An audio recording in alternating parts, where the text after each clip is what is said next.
en este tiempo especial, en esta reunión especial. Eh, Vamos a pedirle al Señor su guía, vamos a pedirle su dirección a esta hora, rogándole a Él que sea el que nos guíe, no solo a mí en la enseñanza de la palabra, sino también a ustedes, queridos hermanos, para que podamos juntos recibir la enseñanza y tomarla, apropiarnos de ella, entendiendo que el Señor nos habla personalmente a cada uno de nosotros, ¿no? No concentrarnos como muchas veces cometemos ese error de cuando escuchamos una palabra decir, uy, qué lástima que no vino tal, que no vino Mengano, Sultano, porque era para él. Que el Señor se encargue de poner esa convicción, que el Señor sea el que se encargue de confrontarnos y quebrantarnos con nuestro pecado a cada uno en lo personal. Hagámonos cargo y seamos responsables cada uno de nosotros de lo que nos toca, de lo que tenemos que corregir, de lo que tenemos que pedir perdón, de lo que tenemos que arrepentirnos. La relación con el Señor es personal, así que seamos responsables, seamos mansos y humildes de corazón, tomando el ejemplo del Señor Jesucristo, para que no solo podamos aprender y adquirir conocimiento, sino también para que podamos crecer. Pero no crecer en el conocimiento, sino en ese crecimiento que la palabra produce y por medio de su Espíritu Santo en nosotros, que es que cada vez nos achicamos más nosotros, que cada vez el yo, el ego disminuye, se achata, se achica y mengua, como dice la palabra de Dios, y crece el poder de Dios, crece la nueva naturaleza en nuestros corazones. Vamos a orar, hermanos. Señor, venimos a tu presencia agradecidos en esta noche, rogándote tu bendición, Padre, pidiéndote esa bendición de que nos ayudes, Señor, a entender tu palabra, a comprender de que tú escudriñas nuestras mentes, nuestros corazones, tú sabes lo que pensamos aún en este momento, lo que estamos pensando, porque tú eres Dios, tú eres todopoderoso, eres omnisciente, omnipresente, omnipotente, eres soberano sobre todas las cosas y eres nuestro Padre, y te damos gracias por eso, Señor. Pero te rogamos a esta hora, en el nombre del Señor Jesús, como hijos tuyos, como iglesia tuya, que nos hables, que nos quebrantes, que nos confrontes, que rompas esas barreras del orgullo, del egoísmo, de la soberbia, de la rebeldía que hay en nuestros corazones, para que verdaderamente todo eso que viene del maligno y no viene de ti sea deshecho, sea destruido y podamos verdaderamente tener esa vida de libertad, de libertad. Y esa verdadera libertad sabemos que como hijos tuyos es dejarnos amar contigo, amarte como tú nos amaste y nos amas, amar a nuestro prójimo como tú nos amas, servirte, seguirte. Ayúdanos a experimentar la libertad de hacer tu voluntad, Señor, de seguir tu voluntad, de aceptar tu voluntad, de servirte, de obedecerte, Señor. Ayúdanos en esta noche. Te lo pedimos agradecidos en el nombre del Señor Jesús, tu Hijo, nuestro Salvador. Amén. Muy bien, queridos hermanos, eh, dice la palabra de Dios allí en Mateo 24:12, que el amor de las personas hacia Dios se enfriará a causa del pecado. Lo vamos a leer, Mateo 24:12. Dice así la escritura, les invito a que ustedes vayan también buscando allí en, su, en sus Biblias lo que dice la palabra de Dios. Dice así, Mateo 24:12, Reina Valera 1960, dice, por haberse multiplicado la maldad, el amor de muchos se enfriará, se enfriará. Y quiere decir en palabras más, palabras menos, que abundará el pecado por todas partes, ¿no? Y el amor de muchos se enfriará a raíz del pecado. Y ahora tal vez nos concentramos en que esta situación es solamente para las personas que están sin Cristo en sus vidas, las personas que aún no se han reconciliado con Dios. Pero eh, permítanme decirles y permítanme comentarles y recordarles que no es solo para las personas que están sin Cristo en sus vidas. No sé si lo pensó a esto. Es también para nosotros. Es también para nosotros porque fíjense ustedes que dice así la palabra, ¿no? Que por haberse multiplicado la maldad, el amor de muchos se enfriará. ¿Y saben por qué? Porque cuando pecamos y somos reincidentes en pecar, ¿qué pasa? Lo que prevalece en nuestras acciones, en nuestros pensamientos, es la iniquidad. Es la iniquidad, es la rebeldía, es la desobediencia a la palabra de Dios. Entonces es como que nuestro corazón se va endureciendo, y no solo eso, sino que nuestra conciencia se va cauterizando. Y allí es donde se produce la indiferencia. Como consecuencia de enfriarnos, de que se enfría nuestra comunión con el Señor, es que nos volvemos indiferentes. Por eso es que dice el escritor así de esta forma, que por haberse multiplicado la maldad, el amor de muchos se enfriará. Tengamos cuidado, hermanos, porque nosotros no estamos exentos de caer en esa frialdad, en ese enfriamiento.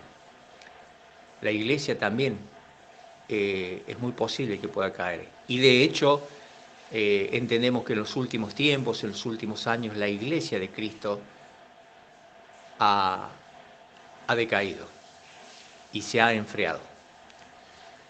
Por eso es que esa indiferencia se ve continuamente en la insensibilidad por la necesidad del prójimo, la insensibilidad y el desinterés por el bienestar de mi hermano, de mi hermana. Hasta se ve en los grupos de la iglesia, por ejemplo. Ese desinterés, esa frialdad de cuando alguien pide un pedido de oración, valga la redundancia, o manifiesta alguna situación, somos muy pocos los que ponemos un mensaje de alentador, un mensaje de esperanza. Es más fácil clavar tal vez el pulgar hacia arriba o las manitos juntas de que vamos a orar y lo hacemos por inercia y no somos capaces de hacer un llamado telefónico, no somos capaces de interesarnos porque el amor se ha enfriado a consecuencia de que la comunión que tenemos con el Señor Jesucristo no es la que teníamos cuando recién nos reconciliamos con Él y la descuidamos.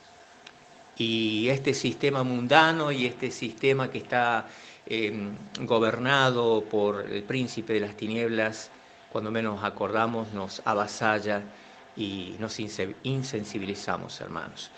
Muy bien, entonces el amor de muchos se enfriará a raíz del pecado. Fíjense lo que les dijo el apóstol Pablo a los Corintios, allí en 1 Corintios capítulo 3, versículo 3. Les pido que me acompañen a la lectura, ¿no? Primera a los Corintios capítulo 3, versículo 3.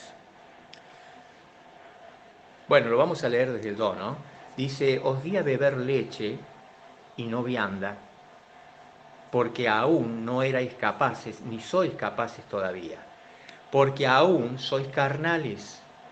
Pues habiendo entre vosotros celos, contiendas y disensiones, ¿no sois carnales y andáis como hombres?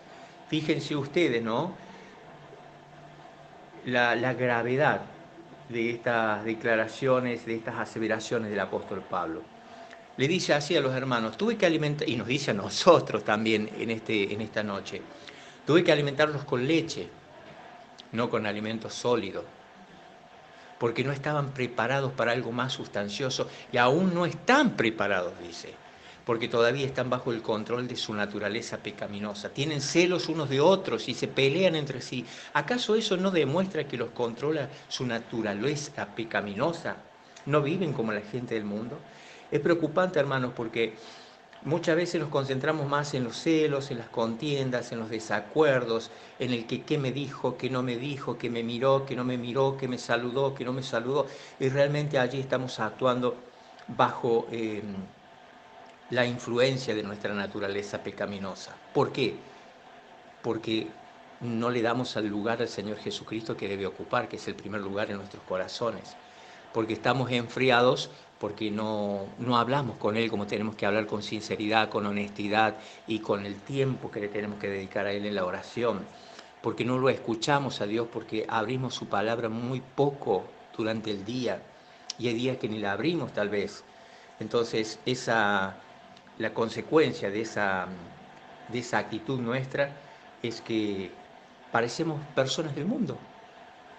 No nos amamos entre nosotros los hermanos, mucho menos vamos a amar al prójimo y estamos fríos, ¿no? Y vivimos como personas del mundo. Hermanos, la palabra de Dios no nos permite excusarnos, no nos permite tener excusas de decir yo no sabía, yo no entendí, porque la palabra de Dios es clara. Fíjense ustedes lo que dice Efesios, capítulo 4, por favor, acompáñenme a leer las escrituras, ¿no?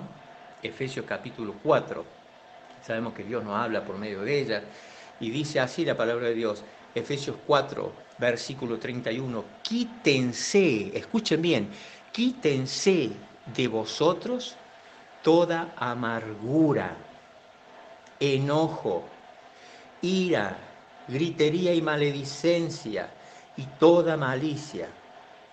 Y aclara el apóstol, antes de tener el desarrollo de estas actitudes, de estas emociones y de estos pecados o de estas características del pecado en nuestras vidas, mejor es, dice el 32, antes sed benignos unos con otros, misericordiosos, perdonándonos unos a otros, como Dios os perdonó a vosotros en Cristo. Muchas veces somos tan duros para perdonar que nos olvidamos cuánto nos perdonó el Señor a nosotros. Muchas veces decimos, sí, yo lo perdono a tal, pero ya le voy a poner la distancia, no es lo mismo. Eso no es perdón, hermanos. Eso no es perdón. Eso es engañarme a mí mismo. Porque el Señor me perdonó y me perdona cada día mis pecados confesados y arrepentidos, por supuesto, y no me está recordando. No me está poniendo la distancia diciendo, bueno, a vos te voy a escuchar las oraciones de lejos porque no. Entonces eso no es de Dios, eso no viene de Dios, ese pensamiento no viene de Dios, esa actitud no viene de Dios, esa decisión no viene de Dios. En otras palabras, aquí el apóstol dice la Nueva Traducción Viviente, líbrense de toda amargura, furia, enojo, palabras ásperas, calumnias y toda clase de mala conducta. 32. Por el contrario, antes de practicar estas cosas, sean amables unos con otros, sean de buen corazón y perdónense unos a otros tal como Dios los ha perdonado a ustedes por medio de Cristo. Ahora hay una luz amarilla aquí, porque realmente es que no entendemos cuánto nos perdonó el Señor y cuánto nos perdona, porque si entendemos realmente así como el Señor nos perdonó, tenemos que perdonar todo tipo de ofensa a nuestros hermanos. O de lo contrario, si no perdono como el Señor me perdonó, tal vez no tenga el Espíritu de Cristo en mí. Si no tengo el Espíritu de Cristo, no soy de Él. Y no solo que no soy de Él, no tengo el amor de Él. Entonces no puedo dar lo que no tengo. Realmente estos versículos nos ayudan a examinarnos en profundidad, hermanos, ¿no? A examinarnos en profundidad a la luz de la palabra, con sinceridad, con honestidad, no engañándonos a nosotros y mucho menos queriendo engañar a nuestro amado Señor, porque sabemos que Dios no puede ser burlado, Él no puede ser engañado. Es inevitable que no vayamos a la palabra de Dios y a lo que es el primer y gran mandamiento. Marcos capítulo 12, versículo 30 y 31, dice así las Sagradas Escrituras, y amarás al Señor tu Dios con todo tu corazón y con toda tu alma y con toda tu mente y con todas tus fuerzas. Este es el principal mandamiento. Amar a Dios con todo nuestro ser es lo que quiere decir la palabra de Dios. Amar al Señor nuestro Dios con todo nuestro corazón, con toda nuestra alma, con toda nuestra mente, con toda nuestra fuerza. Es amarlo con todo nuestro ser, amarlo íntegramente, con nuestra mente, con nuestro entendimiento, con nuestro raciocinio, con nuestra voluntad, con nuestras emociones. Y lo importante que dice que la consecuencia de practicar y de vivir y entender este primer mandamiento, la consecuencia es el segundo. De allí deriva el segundo mandamiento, que es amarás a tu prójimo como a ti mismo. Y dice, no hay otro mandamiento mayor que estos. Si no amo a mi prójimo, no amo a mi hermano, no amo a mi prójimo como a mí mismo, porque yo me cuido, mi cuerpo lo alimento, lo sustento, lo abrigo, lo higienizo, lo medico, lo cuido, voy a controles médicos. ¿Por qué? Porque amo mi cuerpo, porque me amo. Bueno, así tengo que amar a mi prójimo. Y si no amo así a mi prójimo, entonces yo tampoco me amo. ¿Mm?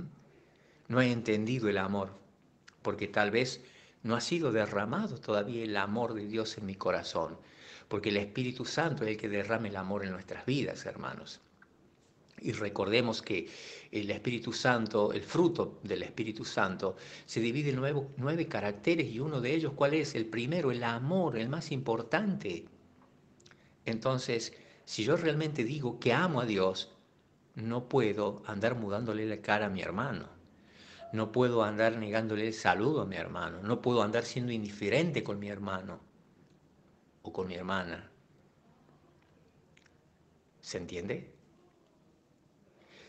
Mi relación vertical con el Padre, esa relación vertical que tengo con el Padre, se tiene que manifestar y tener una congruencia con mis relaciones horizontales con mi prójimo. El Señor nos ayude, hermanos, en esta noche a examinarnos realmente, pero no según mi entendimiento, no según mi parecer, sino de acuerdo a la palabra de Dios. La palabra de Dios es dura, porque nos muestra lo que realmente somos, cómo estamos. La palabra de Dios nos desnuda y nos hace ver nuestras miserias, nos hace ver que muchas veces estamos enfermos por el resentimiento, por la amargura, por cosas que nos hicieron en el pasado y que aún no hemos perdonado, o cosas que nos han hecho y tal vez nos han pedido perdón y no hemos aceptado ese perdón. Por eso muchas veces actuamos con hipocresía, porque nuestro corazón necesita ser sanado y no le hemos rendido todavía el señorío a Cristo. Puede ser nuestro Salvador, pero todavía no es el Señor de nuestras vidas, porque no le hemos dado el lugar, el primer lugar, el sillón de honor en el corazón nuestro. Hermanos, la consecuencia de amar a Dios por sobre todas las cosas, amar a nuestro prójimo, lo expresa claramente Efesios capítulo 5, versículo 21. Fíjense ustedes lo que dice Efesios 5, versículo 21. Le pido que no dejen pasar este versículo, lo lean junto conmigo. Dice así la palabra de Dios: someteos unos a otros en el temor de Dios. Y aquí esta palabra someteos es la palabra griega hupotazo, ¿no? Que quiere decir subordinarnos, obedecer, estar bajo o sujeto o sumiso. Otra traducción lo expresa así, de esta forma, ¿no? Dice, es más, sométanse unos a otros por reverencia a Cristo, por reverencia a Cristo. Si es que es mi Señor, mi Rey, lo quiero honrar, ¿no? ¿Qué es el someternos, hermanos? ¿Lo pensó usted? Porque muchas veces repetimos esta palabra y no sabemos realmente lo que quiere decir, no sabemos su significado. Por eso es muy importante leer y estudiar las Escrituras, profundizar en ellas, leer los significados. A menudo la palabra sumisión se usa mal, hermanos, en el matrimonio, en las relaciones interpersonales, porque pareciera que entendemos que sumisión es convertirse en una persona insignificante, sin carácter, sin valor. Y fíjense ustedes qué ejemplo de sumisión que tenemos en la palabra de Dios. Cristo, ante quien se doblará toda rodilla de los que están en los cielos y en la tierra y debajo de la tierra, Él sometió su voluntad al Padre. Y si nosotros honramos a Cristo al seguirle, al obedecerle, nosotros también tenemos que someter nuestra voluntad a Él primeramente y también a nuestro prójimo. Filipenses 2:3 nos enseña claramente que debemos considerar a nuestro prójimo, a los demás, superiores a nosotros. Ese superior quiere decir mejor que nosotros. ¿Sí? Hermanos, yo me debo someter a la forma de ser de mi hermano, de mi hermana, a aceptarlo como es, no ser partícipe de pecados, no compartir pecados, pero sí en relacionarnos, sí en ser empáticos, sí en amar y dejarnos amar, aceptar a mi hermano como es, con sus defectos, con sus yerros, como me aceptan a mí. Y tenemos el ejemplo del Señor. El Señor nos acepta como somos. Quiere cada día corregirnos, transformarnos, mejorarnos, pulirnos, por supuesto. Y nosotros como hermanos también tenemos que, en ese amarnos, aceptarnos como somos, respetarnos. Eso no quiere decir que alguna vez si un hermano está pecando, si algún hermano es sorprendido en pecado, lo debemos exhortar. Y cuando nos toca a nosotros que nos exhorten a nosotros, no enojarnos, no ofendernos, al contrario, agradecer al hermano por su exhortación, pedirle perdón si le hemos dañado, le hemos perjudicado, si le ha afectado, si hemos sido tropiezo. Eso es ser humilde, eso es ser manso, eso es estar sometido a Dios. Hermanos, que verdaderamente podamos meditar seriamente. Pero no me puedo someter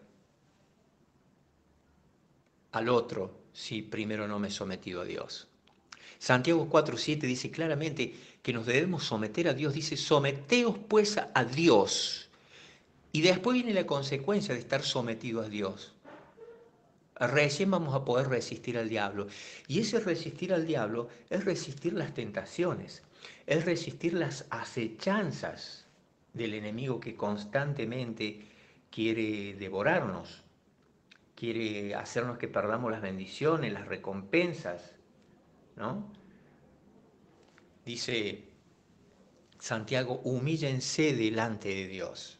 Debemos humillarnos delante de Dios, delante de su persona, de su autoridad, de su soberanía, y recién vamos a poder resistir al diablo y él huirá de nosotros. Pero para que huya de nosotros, tenemos que primero estar verdaderamente sometidos a Dios.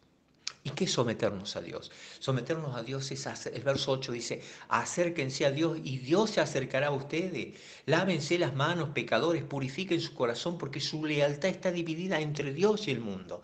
Y ese es el problema que tiene la iglesia hoy en día, que la lealtad de la iglesia está dividida entre Dios y el mundo. Estamos con un piecito en el mundo, con un piecito en el reino de Dios.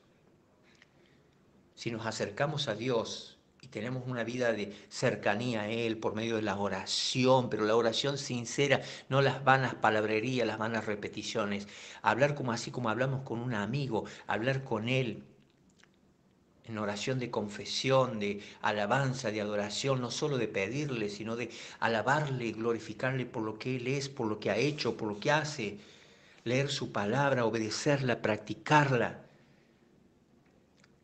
y humillarnos ante su presencia y rendir nuestra voluntad a su voluntad. Eso es someternos y humillarnos. Rendir nuestra voluntad a la voluntad de Dios. De otra forma, no estamos sometidos a Él. Y si no hacemos eso y no lo hemos hecho, tal vez ahora es el tiempo de hacerlo. En esta misma noche, en una oración, sométase a Dios. Sométase a Él. Puede ser su hijo, pero aún no ha sometido su voluntad a Él. Porque si no nos sometemos primero a Dios, no vamos a poder someter nuestra voluntad a los intereses de nuestro prójimo. Allí el mismo Santiago, pero en el capítulo 4, que estamos, pero en el versículo 10 dice, humíllense delante del Señor y Él los levantará o los exaltará con honor. La Reina Valera 1960 dice, humillaos delante del Señor y Él os exaltará. 1 Pedro 5:6 dice, humillaos pues bajo la poderosa mano de Dios para que Él os exalte cuando fuere el tiempo. Hermanos, Él nos exaltará a su debido tiempo. nosotros ahora lo que tenemos que hacer es, en este mismo momento, hermanos, que esta no sea una enseñanza más, que no sea un audio más que escuchamos, que verdaderamente en esta noche, mi querida hermana, mi querido hermano, yo, todos juntos como iglesia, entendamos que el humillarnos ante Dios y por ende ante nuestro prójimo, pero primeramente ante Dios, es reconocer que nuestro valor, lo que yo soy, lo que usted es, viene pura y exclusivamente de Dios. Es gracias a Dios. Usted tiene un trabajo, es gracias a Dios. Usted tiene un matrimonio, un hogar, una familia, es gracias a Dios. Sabemos que tenemos asegurada nuestra entrada al cielo, es gracias a Dios. Hoy estamos vivos porque nuestro Señor decidió que nuestro corazón lata, que podamos respirar, es gracias a Él. Tengo un techo, tengo una cama, tengo un alimento, un bocado de comida para llevar a mi estómago, es gracias a Dios, gracias a Él. Entonces, cuando yo me humillo a Él y reconozco que todo lo que tengo, lo que soy, viene de Él, ahí es cuando empiezo a actuar bajo su guía, bajo su poder, de acuerdo a su voluntad. Que realmente, vuelvo a repetir, no sea una enseñanza más, que en esta noche entendamos lo que es humillarnos ante Dios, humillarnos o someternos ante los hermanos, ante nuestro prójimo, y a partir de esta noche tomemos la decisión de actuar bajo la guía del Espíritu Santo, bajo el poder de Él, bajo su autoridad, y eso habla de que realmente nos hemos humillado y estamos sumisos a Él. Si verdaderamente he tomado esta decisión en mi vida, es porque verdaderamente he nacido de nuevo, soy un hijo de Dios y no un bastardo, y voy a querer vivir como un hijo de Dios, porque un hijo quiere agradar al Padre, quiere honrarlo, quiere exaltarle, quiere ensalzar su nombre. ¿Ese es su deseo en esta noche? ¿Honrar a Dios? ¿Ensalzar su nombre? ¿Exaltarle? Si es así, es porque ya tomó la decisión de haberse humillado ante Él. Y en consecuencia va a considerar a cada prójimo, empezando por los hermanos en la fe, superior a usted, mejor que usted. Y se va a olvidar de concentrarse en los chismes, en las cosas en las prácticas que son del mundo y no son nuestras. Y se va a concentrar, y me voy a concentrar, y nos vamos a concentrar en glorificar a Dios, teniendo una comunión plena, absoluta, hermosa, excelente con el Señor, y consecuentemente vamos a tener una comunión hermosa entre hermanos. Porque el Señor Jesucristo vino a la tierra a buscar y a salvar lo que se había perdido, a vos y a mí. Dios el Padre por medio de Cristo nos reconcilió. Y al que nunca pecó, lo hizo pecado por nosotros. Y un día escuchamos el Evangelio. Y un día nos arrepentimos y nos convertimos a Cristo. Y el Señor nos ha llamado no a inmundicia, sino a santificación. Dejemos que Él cada día santifique nuestras vidas. El Señor te bendiga. Te abrazo en el amor del Señor Jesucristo. Ruego a ti por tu vida, como también sé que tú lo haces por mí y mi familia. Y sabemos que por nuestros medios no podemos producir los cambios en nosotros. Sí tener la voluntad y la decisión de dejar que Dios opere los cambios y la transformación que Él quiere hacer en nosotros. El Señor te bendiga. Que con nuestra vida, todos juntos como iglesia, alabemos y exaltemos el nombre que sobre todo nombre, el nombre de nuestro amado, el Señor Jesucristo. Bendiciones.